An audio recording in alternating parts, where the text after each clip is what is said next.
Il s'agit des activités de soutien aux forêts et à la biodiversité financées par USAID dans les bassins du Congo. Un mois après la prise de fonction des nouveaux dirigeants de l'ICCN, quoi de plus normal pour cette structure des Nations Unies de venir présenter ses projets à la nouvelle équipe dirigée par le directeur général par intérim Olivier Moucheté. Bokar Thiam, chef de groupe Forest Biodiversity Support Activity, décline les objectifs assignés. Cette activité a pour objectif, premièrement, d'appuyer la gestion durable des forêts, des terres et promouvoir la conservation de la biodiversité dans le bassin du Congo. Le deuxième objectif, c'est d'appuyer l'application de la loi contre la criminalité faunique et forestière dans la région. Et le troisième objectif, c'est d'appuyer la promotion des marchés inclusifs dans la gestion des forêts et le financement durable dans la conservation de la biodiversité. Au cours de leurs échanges, les deux parties ont discuté de manière détaillée du calendrier d'activités à mettre en place pour permettre à la nouvelle équipe d'en tenir compte dans son programme. Bokar Thiam s'est dit satisfait du nouveau dynamisme à la tête de l'ICCN. Je sors de cette réunion avec un sentiment très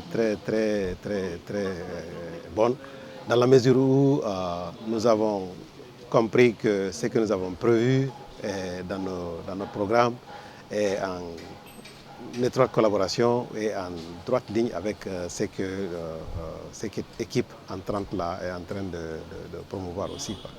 Donc nous sommes sur la même page, alors ça nous réconforte davantage.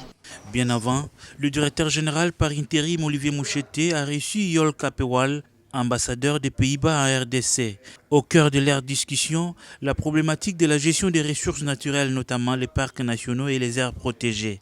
En sa qualité de président du groupe interbailleur Environnement et Climat, Yol Kapewal veut comprendre ce qui se passe en vue d'élaboration d'un plan de travail pour la future collaboration entre son pays et l'Institut congolais pour la conservation de la nature. En tant que bailleur de RDC, on a besoin vraiment d'une bonne coordination, de mettre les priorités pour faire des programmes avec un impact. Alors là, ce que l'ICCN peut attendre de nous, les bailleurs, est d'avoir une vision commune, d'avoir un partenariat qui travaille vraiment ensemble pour les résultats. Et nos attentes ICCN est d'être un partenaire ouvert qui facilite le dialogue, qui travaille pour le bien-être de la population. Résolument tourné vers l'avenir, l'Institut congolais pour la conservation de la nature reprend petit à petit l'élan perdu depuis l'avènement de la nouvelle équipe.